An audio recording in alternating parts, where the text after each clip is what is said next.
Aujourd'hui, il est indispensable de visualiser les réseaux enterrés, eau, énergie, télécommunications, pour réaliser des travaux de développement ou de réparation. Pour géolocaliser les opérateurs œuvrant sur ces réseaux, on utilise le réseau de satellites GNSS.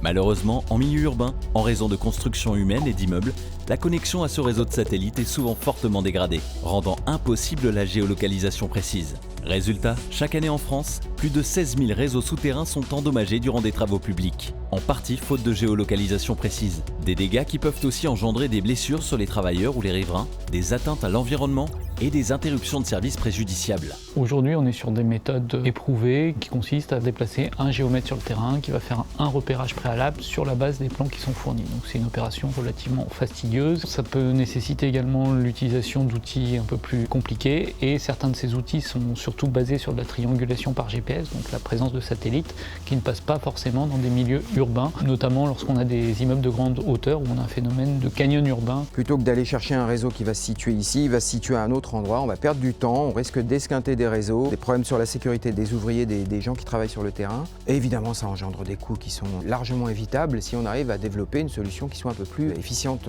sur la géolocalisation. Alors, comment y remédier ? RICE, le centre de recherche et d'innovation de GRT Gaz, gestionnaire du réseau de transport de gaz en France, porte avec ses partenaires une solution innovante, simple et ultra précise, INELS. La technologie, c'est celle d'utiliser en fait des ondes radio pour pouvoir permettre une géolocalisation qui n'utilise pas des connexions à des satellites, mais à des antennes qui sont disposées dans l'environnement urbain. Et ce sont ces antennes-là qui permettront d'avoir une précision centimétrique.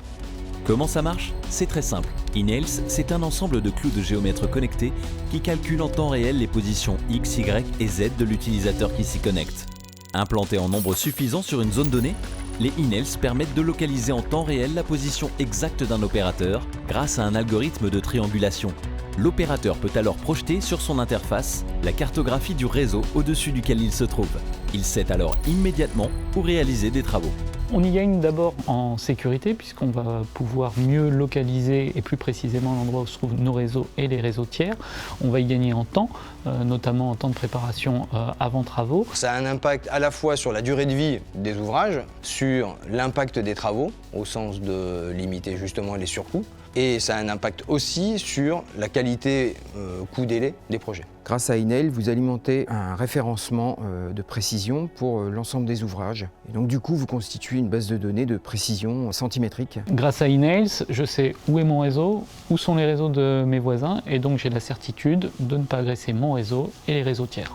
Sur le terrain, avec INELS, fini la multitude des plans hétérogènes, on dispose de données cohérentes, complètes et claires, avec des repères précis et partagés. Aujourd'hui, on a installé un premier prototype équipé de 4 nails, c'est des clous communicants et d'un récepteur. Et donc les premiers résultats montrent qu'on atteint une précision d'environ 10 cm sur le X et le Y, et sur le Z, on est plutôt à 30-40 cm.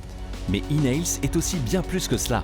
Au-delà du cas d'usage des travaux publics, INEL a aussi un potentiel avéré sur le développement d'activités autour de la localisation de véhicules autonomes, Les services à la personne pour la livraison, on peut imaginer une livraison par drone par exemple dans le futur. de l'aménagement urbain et plein d'autres encore.